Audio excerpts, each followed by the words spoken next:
Recording. Alrighty. Where we leave off? So we left off, we were discussing titration. And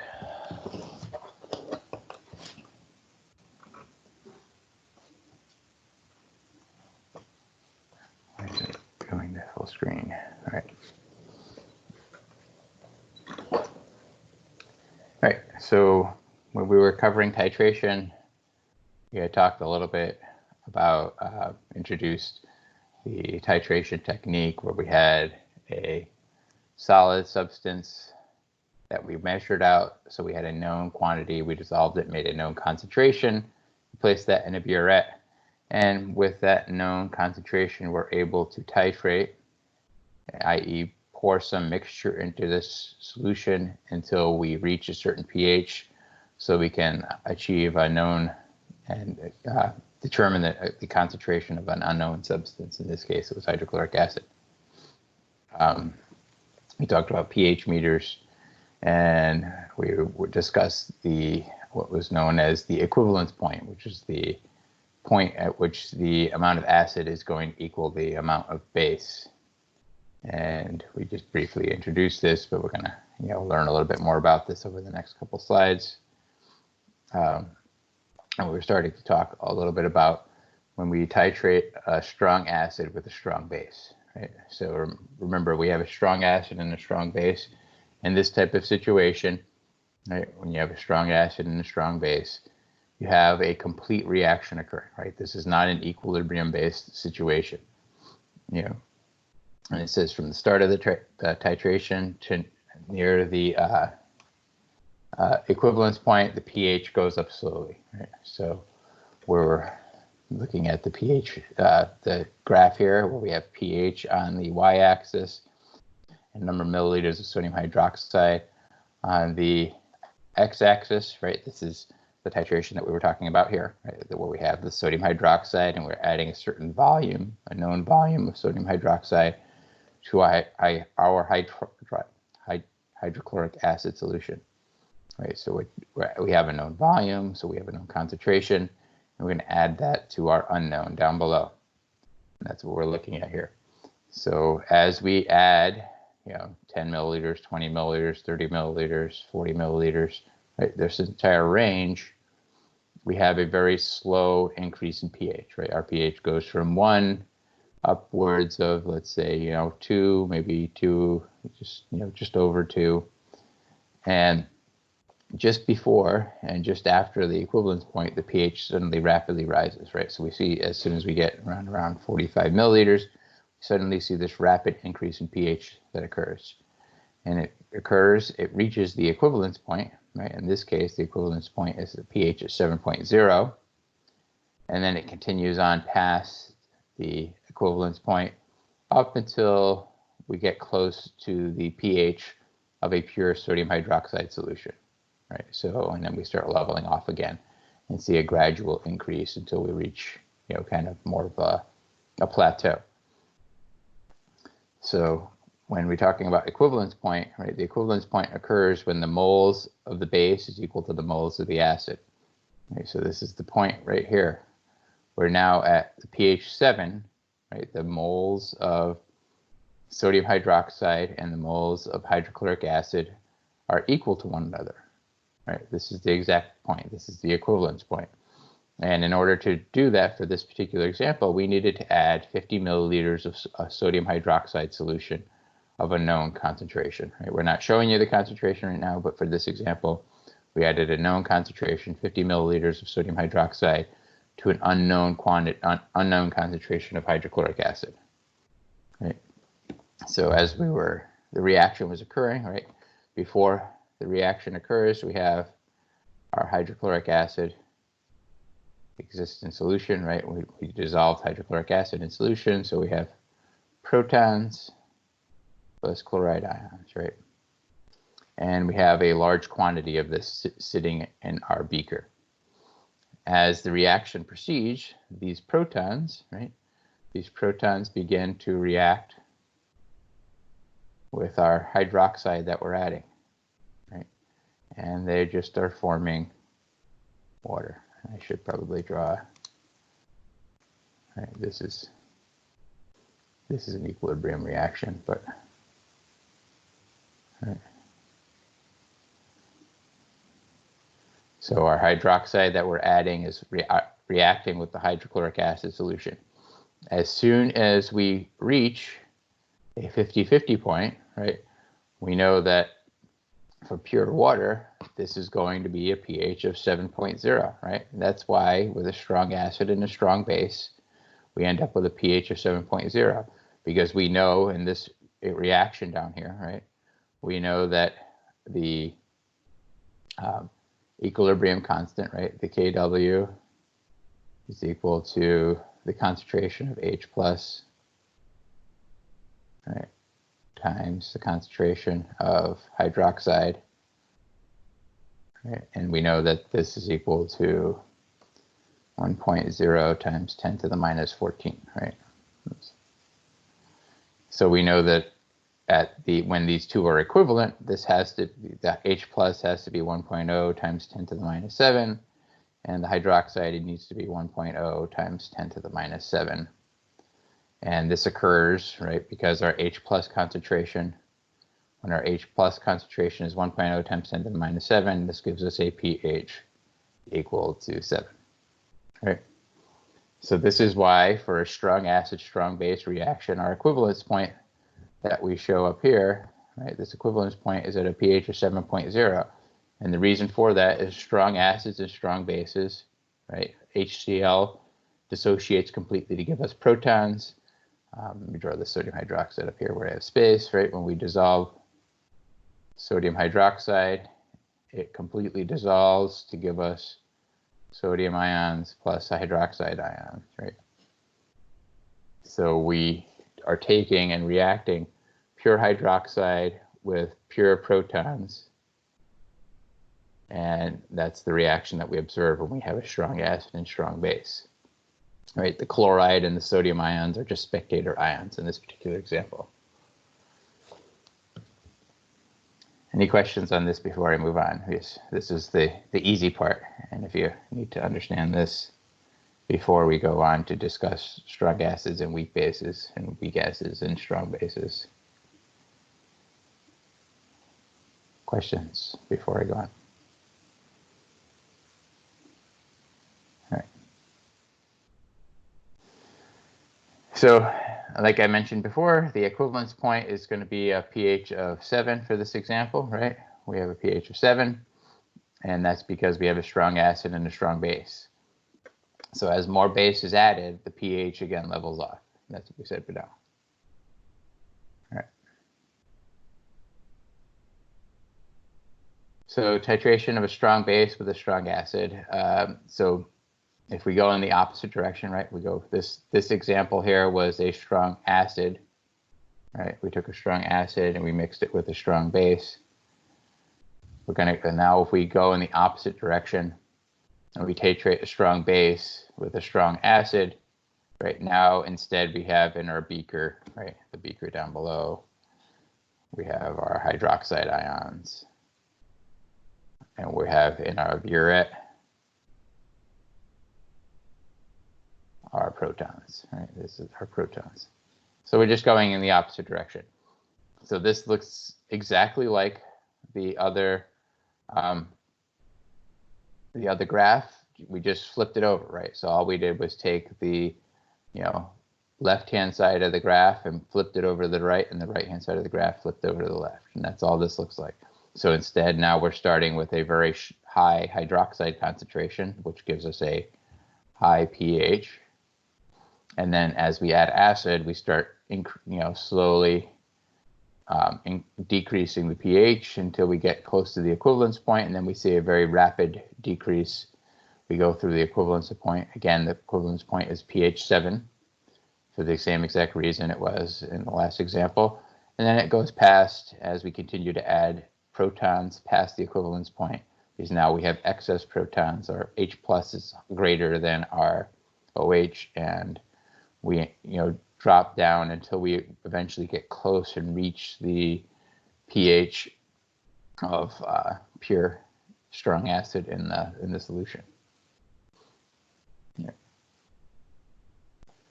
Let's go through an example of what this looks like when we add actual volumes and go through some calculations to see what's going on. So this is basically stating, it says calculate the pH when A, 49 milliliters, and then B, 51 milliliters of a 0.100 molar sodium hydroxide solution has been added to 50 milliliters of a 0.1 molar HCl solution. Right, this is this example here, right, where we're adding this is the first example here, right? We're adding our hydroxide to an HCl solution, so we should see this increase, gradual increase in pH. Right. So if we go through, so we're asked to calculate the pH at 2 points in the titration of a strong acid with a strong base.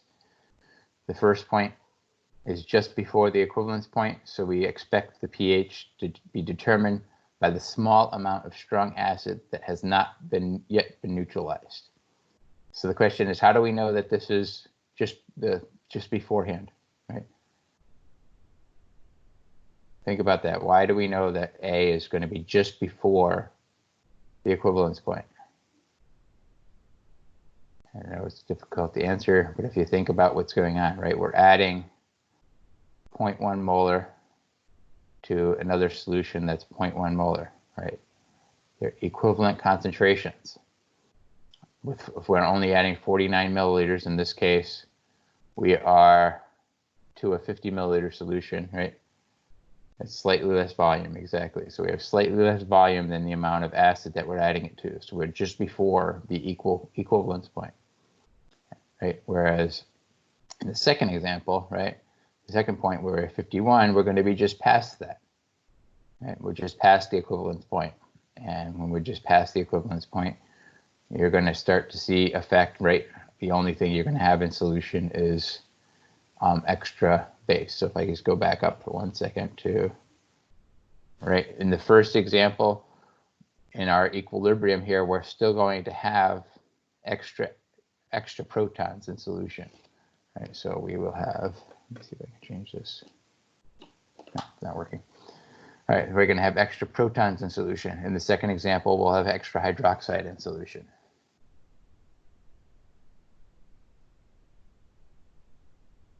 So part A. So as the sodium hydroxide solution is added to the HCl solution, H plus reacts with the hydroxide to form water. Both the sodium chloride and sodium and the chloride are spectator ions having a negligible effect on the pH. And remember when we were calculating the effect of ions on the pH of the solution, right? Group 1 and group 2, sodium ions, for example, it's a group 1 ion, has no effect on pH, as well as the conjugate bases of a strong acid have no effect on pH. So in this case, neither of these ions are going to have effect on pH. So to determine the pH of the solution, first determine how many moles of H plus were originally present and how many moles of hydroxide were added. Okay, so this is a mole-to-mole reaction. Okay. And then we're going to calculate how many moles of each ion remain after the neutralization reaction. All right. And then we're going to calculate the proton concentration, and hence we'll be able to calculate our pH. And we're going to remember that the volume of the solution increases as titrant is added, thus diluting the concentration of all the solutes present. So this is something that's new, right? We're going to be adding a volume to a volume. This is something we haven't done before. So now in the cases of titrations, where we're at mixing two volumes, we're going to now need to take into consideration a dilution of concentration. So it's very different than everything we've done before. Now we're going to have an effect on concentration. In the past, we've always, had an assumption that our concentration, our volume doesn't change, so our concentration doesn't change. So therefore, it is best to deal with moles first and then convert to molarities using the total solution volumes, or which basically means the volume of the acid plus the volume of the base. Then the number of moles of protons in the original hydrochloric acid solution is given by the product of the volume of the solution and its molarity. Right, so we're going to go through this in a second and figure out how to calculate the molarity back in the end. All right, start off in the beginning. We have, in the first example, we're going to calculate the number of moles of protons that we have, right? We know up here in the top right, we have 50 milliliters of a 0.100 molar solution. Oops. My mouse is not moving. Here we go. Of a 0.1 molar solution. So all we did was we have converted 50 milliliters to liters, right? This is the 50 milliliters. Right. This has been converted over to liters. And we converted moles, right? Moles is just our moles per liter here. So for those of you wondering where this came from, this is a 0.1 molar solution. There's 0.1 moles for every 1 liter. Right, so our liters are going to cancel.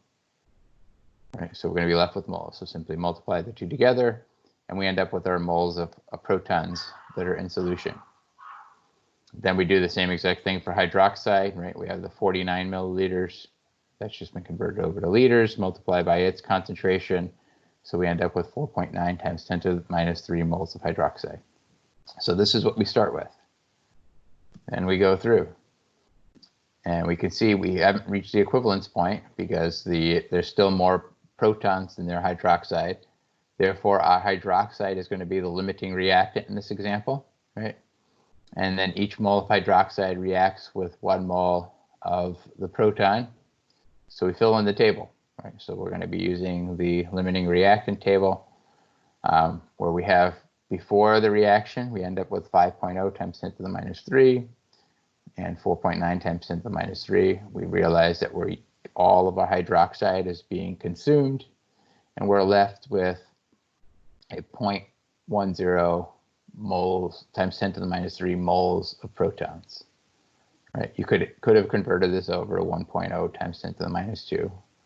Either answer is fine here, and you end up with no hydroxide. Now we can see we need to calculate our volume first before we can calculate our concentration, right? Because right now we're just talking about moles and not concentrations. So we know we combine 50 milliliters plus 49 milliliters. So we have a total of 99 milliliters or 0.00990 liters. And that's the concentration of the protons in the flask. Oops, there we go. Is right here. So right, we have our concentration of the protons is just equal to the number of moles of protons, which we have here. Right. So we have our moles. We're going to plug that into the equation here. We have our liters here. We'll plug it into the equation here. Do the math, right? 0.1 times 10 to the minus 3 divided by 0.099 gives us 1.0 times 10 to the minus 3 after rounding, right? And then we can see we just simply do a calculation for pH minus log of the concentration gives us a pH of 3. Right, so you can see we've actually taken a solution and converted the solution over and made a solution that was, right, if we go back here, right, this HCl solution is 0.100 molar, which this solution starting off here is a pH equal to 1, right? So we started off with a pH 1 solution of hydrochloric acid. And you can go through the minus log calculation if you need to. So we have to start off with a pH of 1, and then after we've added 49 milliliters of hydroxide, we end up with a pH of 3. So, any questions? All right. We'll go through part B. So part B, we proceed in the same way as in part A, except we're now past the equivalence point and have more hydroxide in the solution than H+.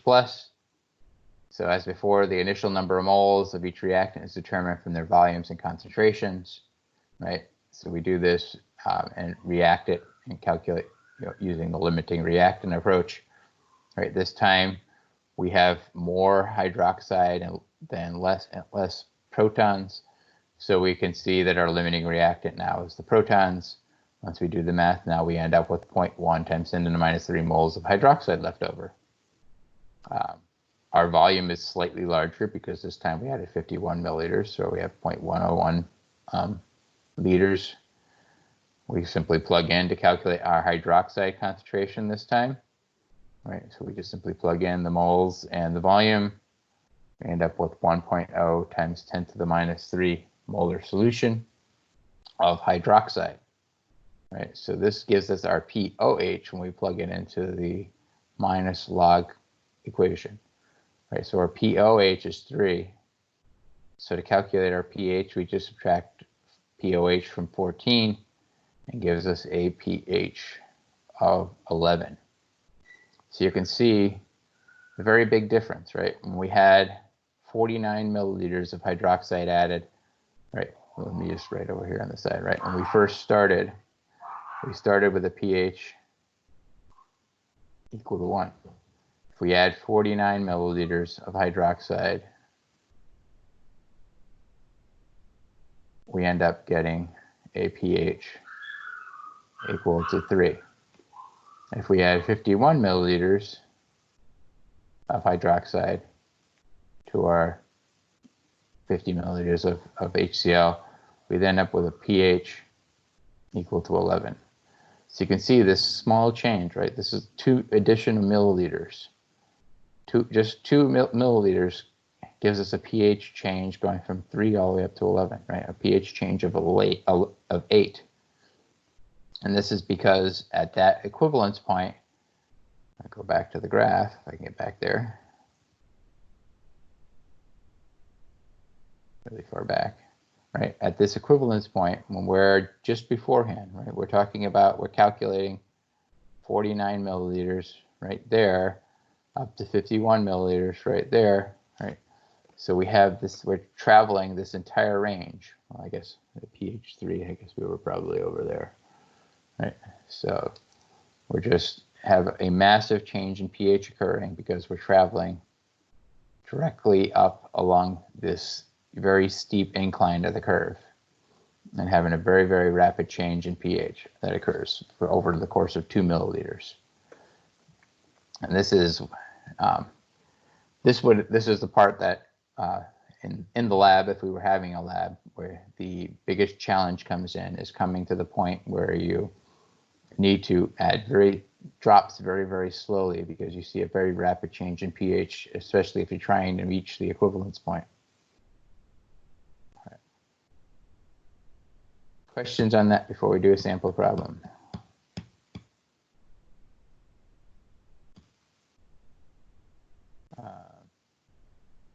There's one other comment I want to make while you're thinking of your questions. So I forgot this graph was at the end, right? So it was talking about the fact, this is a graph just basically explains what I just said, that we had 2 milliliters makes the difference between going from pH of 3 to a pH of 11.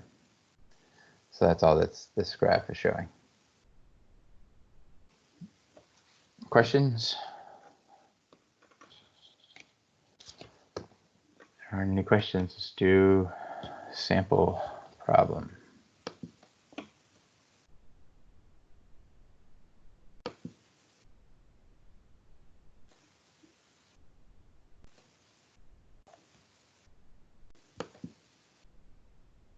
Okay. Here we go. Here our sample problem here. And so I posted.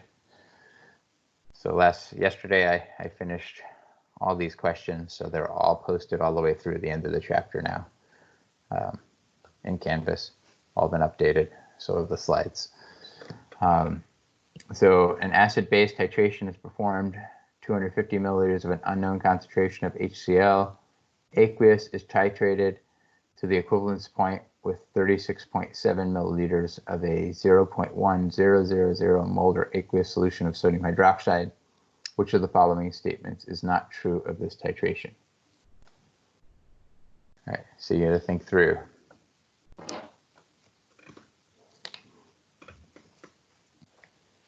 When you're done, type your answer A through E in the text box in the chat.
So you've got a bunch of answers showing up here.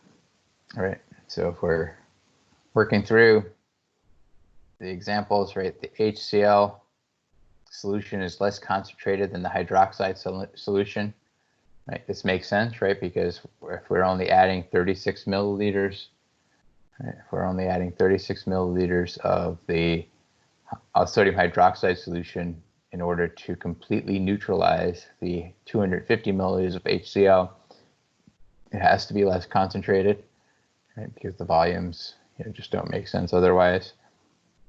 pH is less than 7 after adding 25 milliliters of sodium hydroxide, right? That makes sense because if we look at our equation, right, where we have H plus sodium hydroxide, oops, just like hydroxide, not sodium hydroxide, plus hydroxide, giving us water.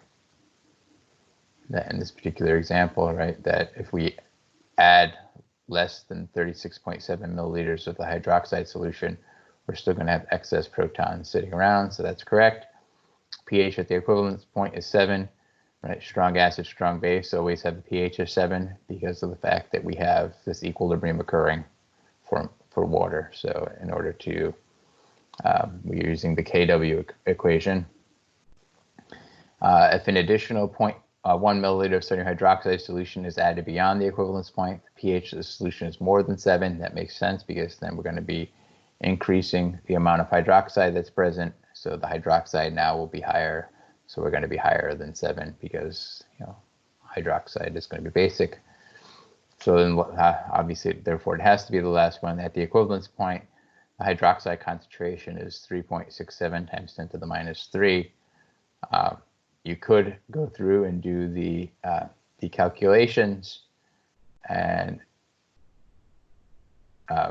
recognize that at the equivalence point, you don't have to do the calculations. At the equivalence point, you recognize that you have equal concentrations of hydroxide and proton, and they've reacted with each other. And in this particular case, we're going to have concentrations of 1.0 times 10 to the minus 7 of each of these because we have a pH of 7, right? So this is the concentration of the solution that we added not the concentration at the equivalence point, right? So, very good. I think hopefully everybody understood that. Any questions?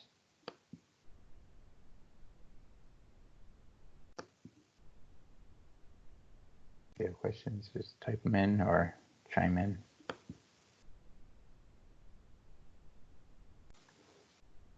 All right. All right, we'll continue onwards. So now it's going to be a little different. So up till now, we're doing strong acid, strong base, weak acid. I mean, strong acid to a strong base, or a strong base to a strong acid. And now we're going to titrate a weak acid with a strong base. So the difference here is now we're going to be using the Ka to find our initial pH. And then you're going to find the pH in the buffer region using the stoichiometry followed by the Henderson-Hasselbalch equation. Right? So it's a little more complicated now. Where in the strong acid, strong base, it's just hydroxide plus protons, and they neutralize each other. In the case of a weak acid with a strong base, right, this weak acid is in equilibrium. So since we're now in equilibrium, we have to take into account the equilibrium equation, or using the Henderson-Hasselbalch to do that. So at the equivalence point, the pH is greater than 7, and you're going to use the conjugate base of the weak acid to determine the pH. And if you think about what this means, right? If we have our an example with they're showing it here in the table, where we have our acetic acid. This is an acetic acid reaction, right? Where we have, let's see, right? It is CH3, COOH, oops, OH is in equilibrium with CH3, COO minus plus H plus. Right. So, and when we have an equilibrium that occurs, we're going to, first of all, start with a different pH, because we're at equilibrium, we don't have full dissociation, so we obviously have less protons than we would in the case of a strong acid. So our pH that we're starting with is going to be higher. And then once we get to the equivalence point, because we have to re-equilibrate here, we're going to see that same exact thing happen. We're going to see our equivalence point in the case of a strong acid be higher than a pH of 7 with a strong acid and strong base. So you can see in this example, the pH is right around 8.5 or so. And they'll give you some of the examples, right? Initially, we have our acetic acid as an aqueous solution, where there's an aqueous solution of this that has an equilibrium that's associated with it. As we add hydroxide to the solution, right, we're going to react with the protons, right? As we're reacting with these protons, they're going to see a shift of equilibrium, right? We've talked about shifts of equilibrium. As you react with the protons, the amount of acetic acid that's present in solution is going to shift over to the right-hand side, and to keep replenishing the loss of the protons on the right-hand side of the equation. Right. And once we get to the point at the equivalent, once we reach the equivalence point, we have completely neutralized all of the acid by the base, and all we have left in solution are the acetate ions, right? So we've completely used up all of the protons. So once all of these protons are gone at the equivalence point, all that we're going to be left with is the sodium acetate. Right, so that's where when we reach the equivalence point here.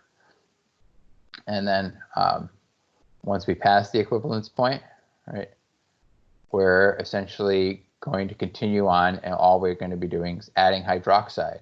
So as we add hydroxide, we start to see this rapid increase until we again reach the top of the curve, where the hydroxide is the only substance in solution and gives us the high pH. So if we look back here, See the top of the graph here, right? The top of the graph here with the strong acid, strong base looks exactly like the top of the graph here, because all we're left with at this point is just strong base being added to solution. And so it looks exactly the same, and it flattens off at approximately the exact same pH. So initially, again, we start off with a substance that looks very different.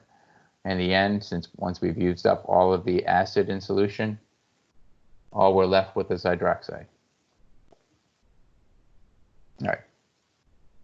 So as more base is added, the pH levels off. This is exactly as the same for strong acids. That's what I just said.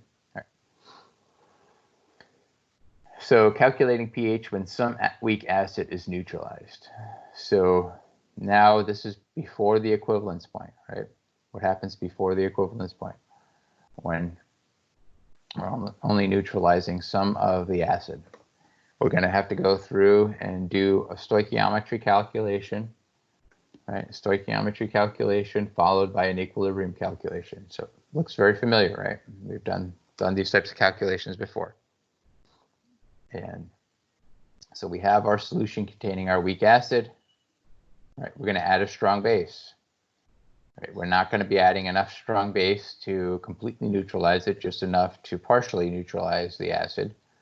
Right, so the neutralization reaction, where we have our HA plus the hydroxide is going to react to give us the A minus plus the water, right? And what happens is we have to then calculate our new values of HA and A minus, right? So this is the stoichiometry calculation part. We do this in a table, and then we use our new values, use Ka and HA and A minus to calculate our proton concentration, and then we can use that proton concentration to calculate the pH of our solution. Right?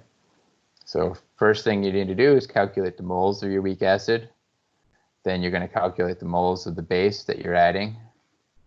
This is the moles of the anion formed. And then you're going to subtract it from the mole of the acid to see how much acid is left. And then we're going to use the Henderson-Hasselbalch to calculate the pH of the solution at the end. Right? So let's just work through a sample problem.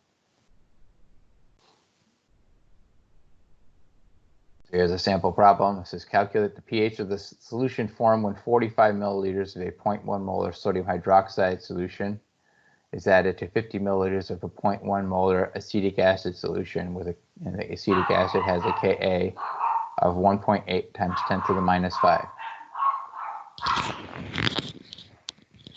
So you can see here, right, here's our strong base, sodium hydroxide, here's our weak acid. So this is strong base, weak acid titration. So first determine the number of moles of acetic acid and the acetate present after the neutralization, right? This is a stoichiometry calculation. It's supposed to be animated in steps. Unfortunately, I must have skipped that. So when we calculate the pH using Ka of acetic acid and the sodium acetate, which is the equilibrium calculation. So let's go through the stoichiometry calculation first. And this is the product of the volume and the concentration of each solution gives the number of moles of each reactant present before the neutralization. All right, so this looks just like the strong acid, strong base calculation. Right, we start with our 50 milliliters, right? Oops, really bad 5. We start with our 50 milliliters of our 50 milliliters of our acetic acid solution. All right, we convert it over to liters. We take our 0.1 molar solution, we multiply, we end up with the number of moles of our acetic acid. We do the same thing with the 45 milliliters of our sodium hydroxide solution times its concentration to give us 4.5 times 10 to the minus 3 moles of sodium hydroxide. Now we recognize that this reaction is going to occur, right? Where with this sodium hydroxide, that we're adding is going to consume the equivalent amount of acetic acid that's present in solution, right? So this is before the reaction occurs, right? We have our 5 times 10 to the minus 3 times our 4.5 times 10 to the minus 3. We don't have any acetate present before the reaction occurs. After the reaction occurs, right, we're going to have, we're subtracting away 4.5 times 10 to the minus 3 because our hydroxide is our limiting reactant. And obviously we're shifting the equilibrium, right? We're going to convert these acetic acid molecules to sodium acetate, so that's going to be gaining 4.5 times 10 to the minus 3. At the end, we're left with 0.5 times 10 to the minus 3. All of our hydroxide is used up. And 4.5 times 10 to the minus 3 of the acetate. All right, so this is after the reaction. Now, we then have to recalculate our concentrations. And this is, again, this is something that we need to start taking into consideration when we do titrations. This is the part that people are either going to forget or they're going to start incorporating. You're going to start incorporating this when you shouldn't incorporate it. Just recognize whenever we do titrations, we need to take into account the fact that we have a new volume. Right? So we have our number of moles, right? Because if we go back here, what we were using here in this table were moles, because this is a mole-to-mole reaction. We have 1 mole here, reacting with 1 mole here to produce 1 mole of each of the products. Right, this was not a concentration table. This is not an ice table. I'm trying to bring up points that I've seen people struggle with in the past. So this is one of them. This is not an ice table. This is a limiting reactant table.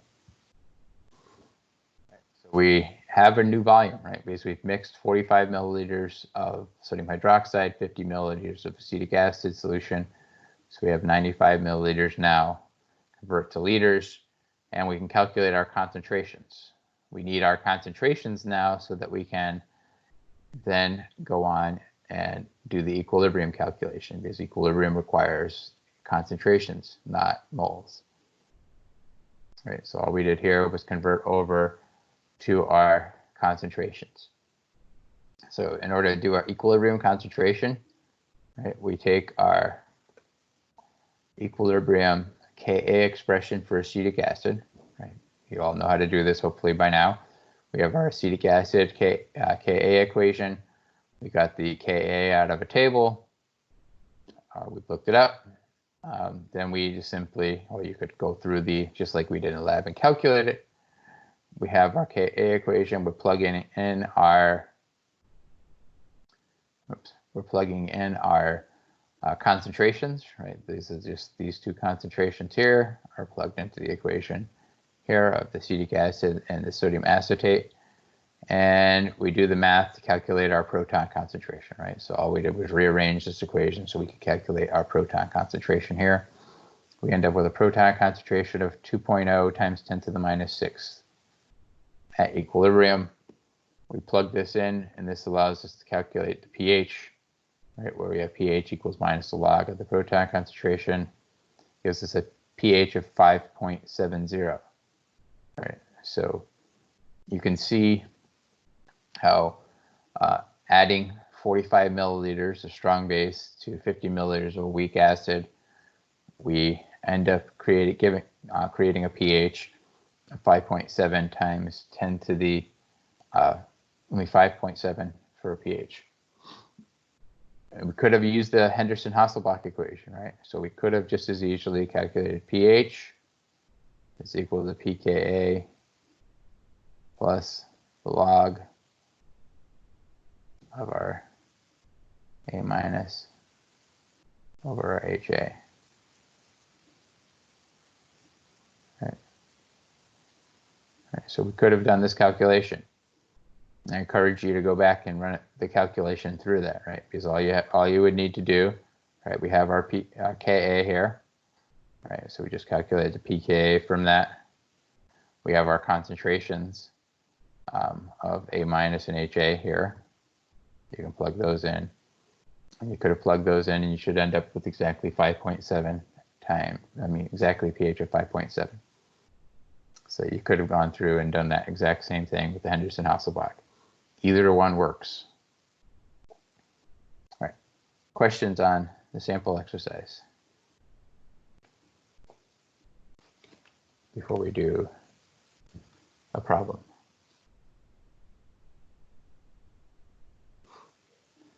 Everyone see how it's different than strong acid, strong base. So obviously one of the things you'll need to do and need to recognize is before you do the calculations for titration, you have to determine, am I reacting a strong acid with a strong base or a weak acid with a strong base?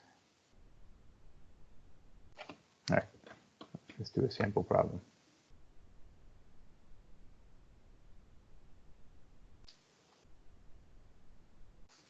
Why are you calculating the pH before neutralization? So let me go back, sorry. Pull the trigger too fast. So you're saying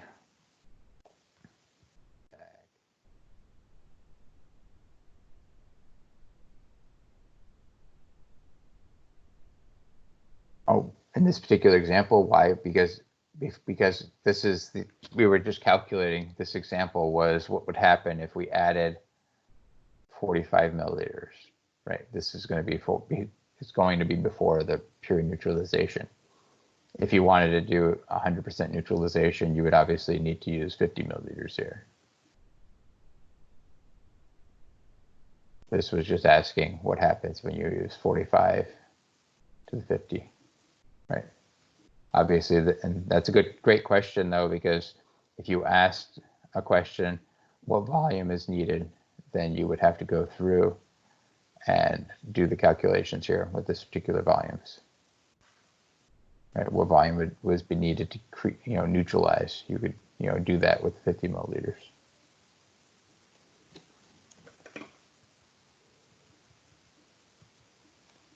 Other questions?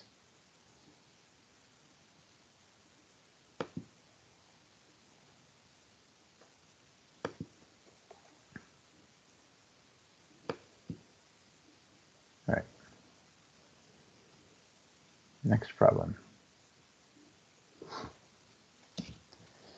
Says, if you think carefully about what happens during the course of a weak acid, strong base titration, you can learn some very interesting things. For example, let's look back at figure 17.9. That's sitting there on the right. And pretend you did not know that acetic acid was the acid being titrated. You can figure out the pKa of the weak acid just by thinking about the definition of Ka and looking at the right place on the titration curve.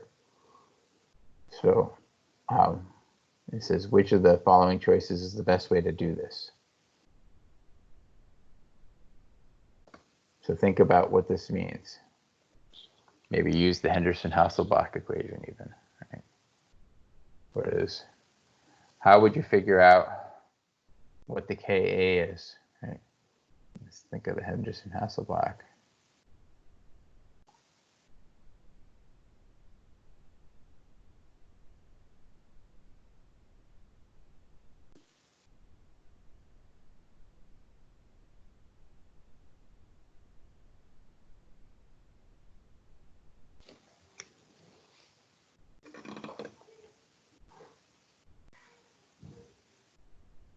Write your answers in the box.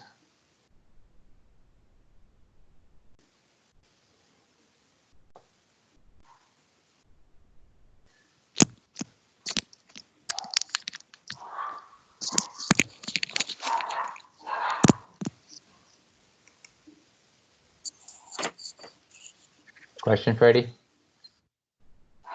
You unmuted yourself again. Or, oh, there you go.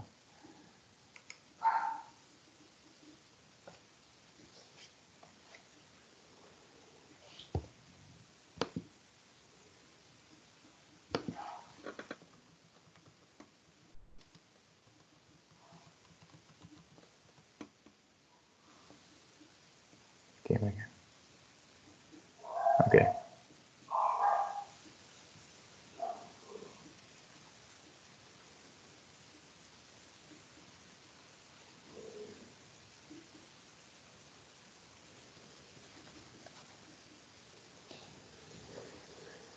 Get a couple answers there. How would you be able to figure out the pK of a weak acid? Think about the Henderson-Hasselbalch equation. What do you need to do to figure out what the pK is of a solution? You don't know what the acid is.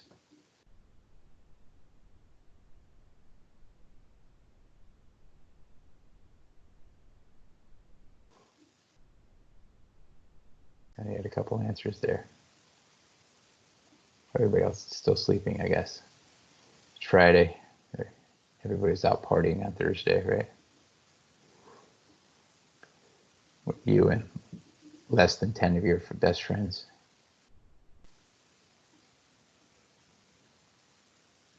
Small group.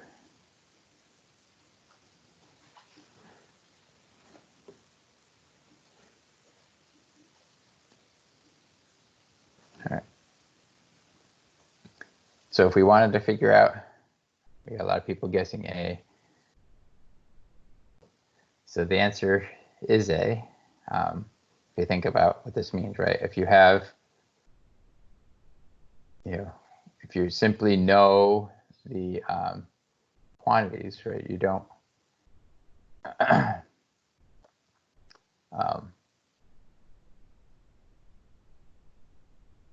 if you have known concentrations of each of these, right? You create a titration curve, right? All you have to do is create a titration curve by slowly adding the acid to the base. Use the equivalence point, right? The equivalence point is going to be that halfway point, right? Between, looking at that halfway point in the curve. Okay, so you'd be taking somewhere in between here and there. You get that halfway point would give you the equivalence point. So with this equivalence point, after you created this titration curve, you would know that this part of the equation of the Henderson-Hasselbalch, the log A minus over HA, is going to go away. It's going to go to 0, right? Because you're going to be taking the log of, essentially 1. So that disappears. So at the equivalence point, your pH is going to be equal to your pKa. Right? So whereas if you said halfway to the equivalence point, right, that's what you're talking about, somewhere in here. And you can see this part of the curve isn't really stable. You're not really, you don't know where you are. That's not really going to give you any information about pK. Before any base is added, right? Before any base is added here, your pH is not going to be, you're not going to be equal to your pK because you have an equilibrium, right? If you think about your HA solution, right, is in equilibrium with, A minus, A plus. The score everybody's going to get on the next exam, A plus, A minus plus or H plus. Right at this particular point, you're not going to be determining what the pKa is because you don't know what the ratio is of A minus to HA. And then because that's what you need in order to plug it into the Henderson-Hasselbalch. And then D is at the top of the graph, which excess base is added, right? This is just going to give you the pH of the strong base, right? So that doesn't give you any information.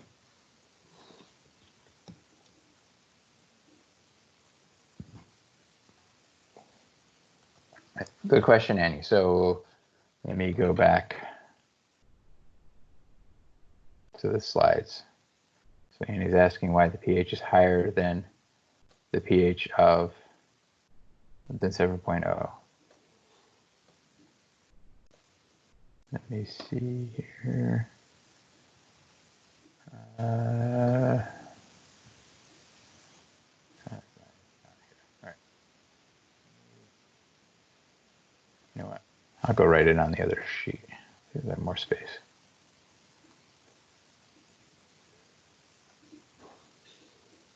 All right.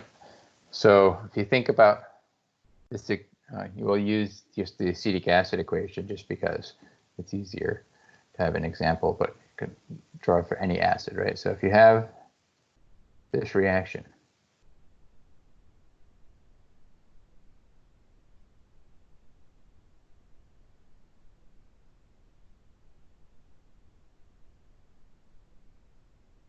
right? So if you think about the reaction when we're, first of all, do you understand that the pH of the solution of pure acetic acid in water is going to be less or greater than 1? Do you understand why that is? So it's, with a strong acid, we're talking about a pH of 1. We have full dissociation.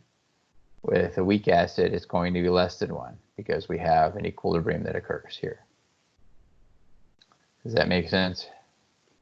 So that's why our starting point here is higher, because our quantity of our protons is less because we have an equilibrium that occurs. We don't have complete dissociation. All right, so that's the first thing. So when you think about the equivalence point, we're going to see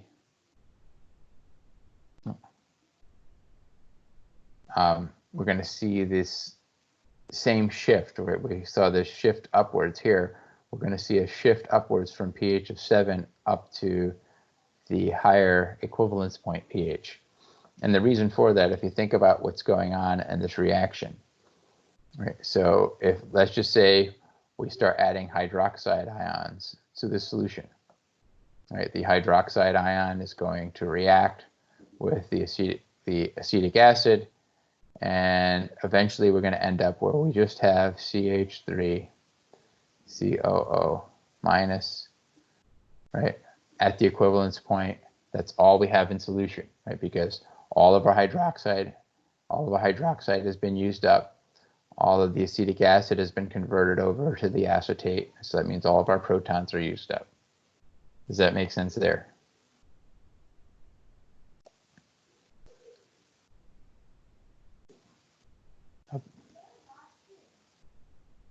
So all we're left with is the sodium acetate. I'm going to assume yes, lagging pH.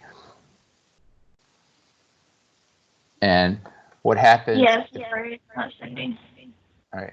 So what happens if we add sodium acetate to solution? So if I took just sodium acetate and I added that to solution,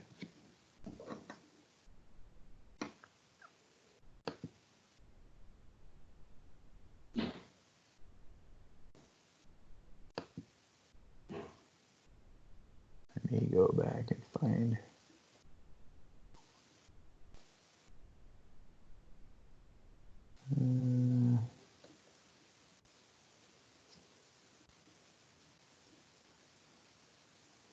Let me try to find the slide.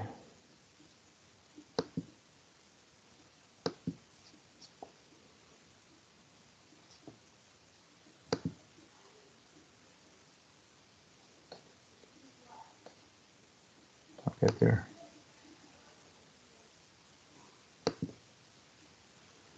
All right. I'm going to go back here.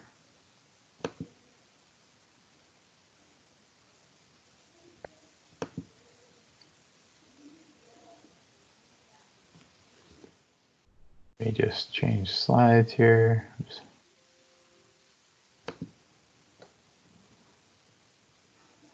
Let me go back and share the presentation again. All right.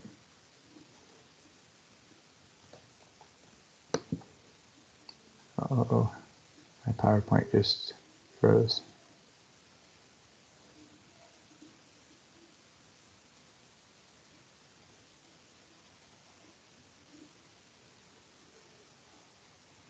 PowerPoint crashed. Give me a second.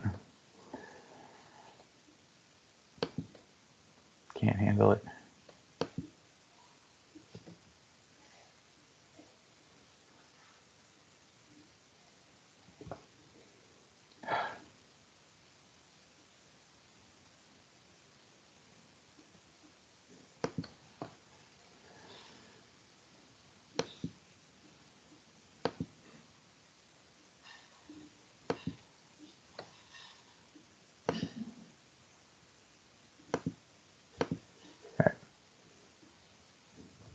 Right, so think about the beginning of the chapter. When we were talking about in the beginning of the chapter, we talked about the common ion effect, right? So the problem, what happens is we're basically taking, and as soon as we neutralize and create our complete sodium acetate solution, it's just like we at the beginning of the chapter, when we add some sodium acetate to solution, what happens, right? When we add acetate to solution, we see this shift occur in the and that's going to a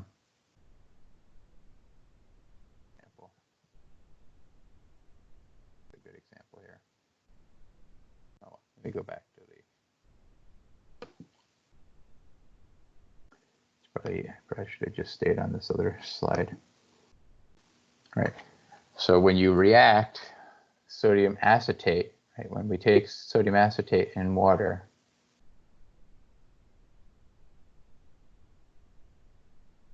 right, when we dissolve that in water, we're going to end up reacting to give us some acetic acid plus hydroxide, right? So at the equivalence point where we've neutralized everything, we have some extra sodium acetate. And this extra sodium acetate is going to react with water to form hydroxide ions. So unlike a strong acid, strong base, where the hydroxide and the protons are exactly equal, give us a pH of 7, at equivalence point with a weak base, we actually have a weak base, with a weak acid, we actually produce a weak base in solution, and that weak base can react with water to give us extra hydroxide. So that gives us a slightly elevated pH above a pH of 7 at the equivalence point. Does that make sense? I apologize for the long and drawn out thing. I was trying to find the slides, but it makes sense to everyone?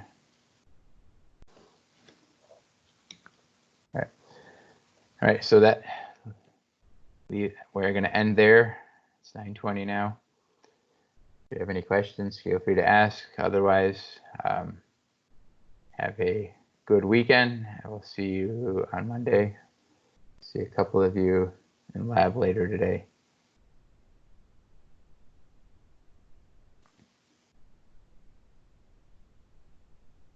All right. See everyone.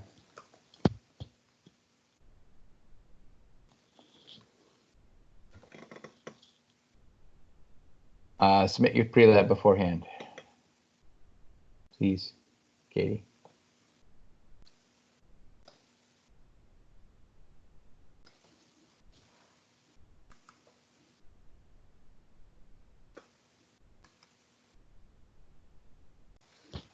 Do I not have a spot for submitting it online? Probably not. Or I will create a submission link if I haven't done so yet. I'll do that right after class.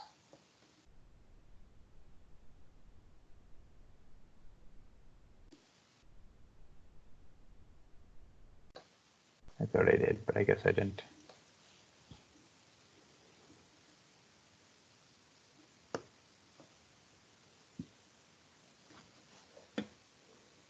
Let me end it.